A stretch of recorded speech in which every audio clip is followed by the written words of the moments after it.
Olá a todos, vamos fazer a Economia em Ação dessa segunda-feira e em cima do comentário diário que chama Política Monetária na Encruzilhada. Né? O que motivou esse comentário de hoje? Né? Eu reli a ata, né, do Banco Central no fim de semana, tentando procurar algum outro viés, alguma coisa, porque essa ata foi bastante curiosa. Tem a sinalização clara de deixar a taxa de juros em dígito, tem o comunicado à imprensa na semana retrasada, né, não a passada, mas a anterior, quando divulgou a taxa de juros, foi ipsis literis, exatamente o que eles usaram nas outras.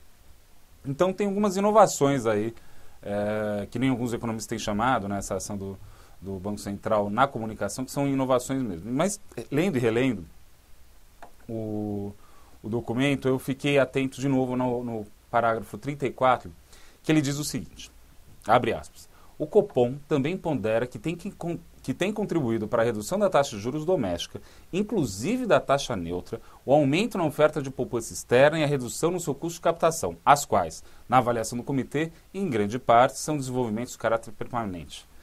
Uau, tem muita coisa aqui. Primeira coisa que tem que ser observada. Um dos argumentos que o Banco Central vem usando para falar, olha, a taxa de juros no Brasil vai cair, é a ideia de que a taxa de juros neutra ela está caindo, ela não é tão alta que nem já foi tempos atrás.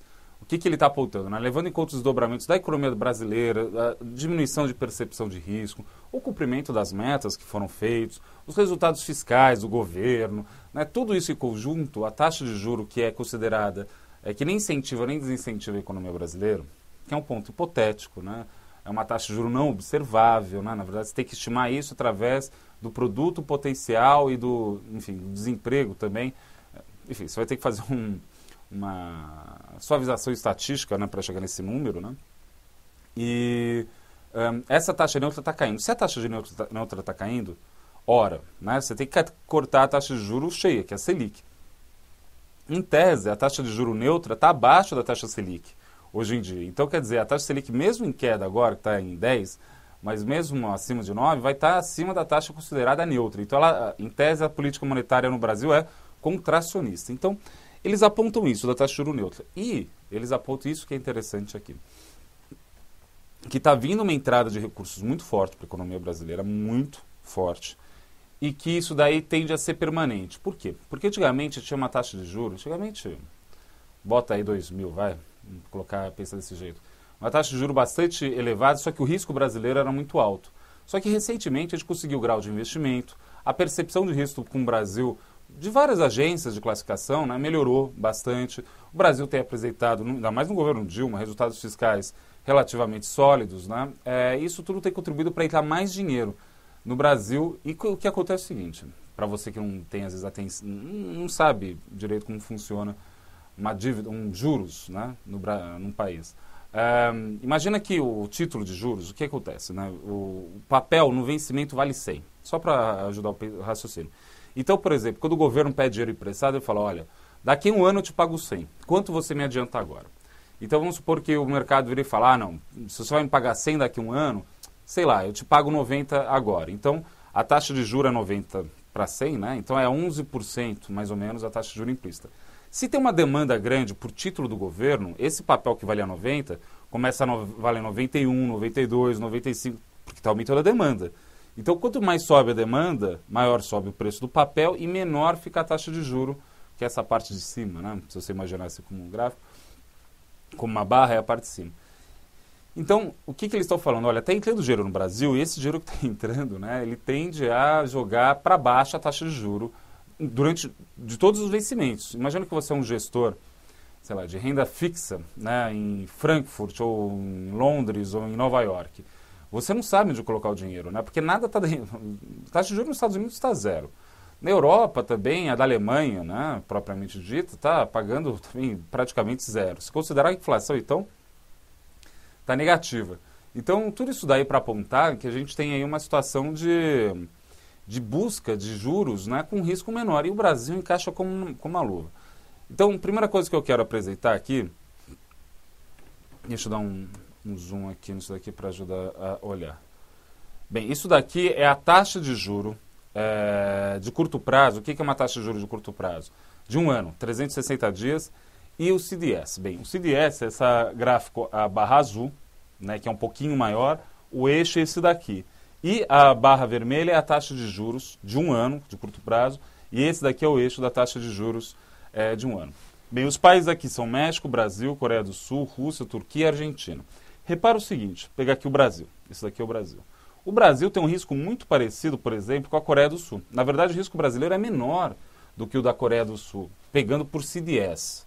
CDS é um tipo de contrato, que é uma espécie de seguro contra um calote de algum país. Então, o risco nosso, ou seja, o custo para segurar, é menor do que o da Coreia do Sul. Pouca coisa, mas é. Só que enquanto eles pagam 3,5% ao ano de juros, a gente paga 10%. Então, esse fluxo de capital para cá é para tentar capturar isso. Ó, vamos pegar aqui ó, a Rússia. Né? O risco da Rússia, que é essa barra azul aqui de novo, é bem maior do que a do Brasil. Tá? Em cima de mais de 200 pontos. O nosso é 146. Só que eles pagam em torno de 7% de taxa de juros por ano. A gente paga 10%. Então é isso que o Banco Central está apontando e está falando, olha, está entrando dinheiro, não tem como fugir, esse dinheiro escapar para outro lugar. Então, né, esse gráfico aqui também explica um pouco. Isso daqui é o saldo o saldo líquido, bem, saldo é um termo líquido, obviamente, mas a compra de estrangeiros de títulos de renda fixa de curto e longo prazo no Brasil. Isso daí a gente pega no balanço de pagamentos. Vai de 95 a 2011, dezembro de 2011. Repara que durante esse período aqui, ó, na verdade, ninguém queria comprar título da dívida de renda fixa no Brasil. Caiu. Chegou aqui em 2006, explodiu o valor para um patamar nunca antes registrado. Veio a crise, caiu e voltou a subir também mais forte. Tá bom que está caindo ali na ponta, mas nada impede, levando em conta justamente essa situação aqui que eu mostrei, né, que é essa taxa de juro com risco menor no Brasil, de voltar a crescer. Então, o que o Banco Central está falando? Olhem, não tem como a gente manter essa política monetária desse jeito. Então, o que acontece? O Banco Central está tentando controlar a inflação num ajuste fino da Selic. Só que fazer ajuste fino na maior taxa de juros do mundo, não tem como ser feito isso, porque o fluxo de capital vai vir muito forte para cá. Então, eu acho que a política monetária está um pouco refém agora da política fiscal. O que eu quero dizer com isso? Se a política monetária é verdade, ela está engessada por conta da conjuntura internacional, quem vai ter que fazer o trabalho sujo, que era a Selic que fazia? Por que trabalho sujo? Quando se aumenta a taxa de juros, na verdade, você está querendo tirar dinheiro da economia, ou seja, retrair a economia doméstica. Quem que vai ter que fazer isso é um pouco a política fiscal. Porque a política monetária não tem muito espaço. Se eles deixarem a taxa de juros nesse patamar, tenham certeza, o dólar vai cair, o real vai subir e a gente vai importar muito mais. Não sei se é isso que o governo quer. Né? Não sei nem se isso é um bom projeto para o Brasil, mas não cabe a mim ficar também discutindo tanto isso. Claro que cabe, mas não em detalhe desse jeito. Esse tipo de situação aqui é insustentável. Isso que o Banco Central disse, na minha opinião, naquele parágrafo ali. Então, né, e aqui eu pego uma coisa para a gente pensar essa questão. A linha de baixo azul aqui é a taxa Selic, em termos anualizados, mês a mês. A vermelha é o custo de captação consolidado, ou seja, taxa pré-fixada e pós-fixada para a pessoa física, e a verde aqui para a pessoa jurídica, aqui é empresa, desculpa, e a verde aqui em cima para a pessoa física. Bem, a taxa Selic agora está em 10, vai. A taxa consolidada para a pessoa física, para os cidadãos, para as famílias, no último dado disponível, que é de dezembro de 2011, estava em 43,75, com uma taxa 10.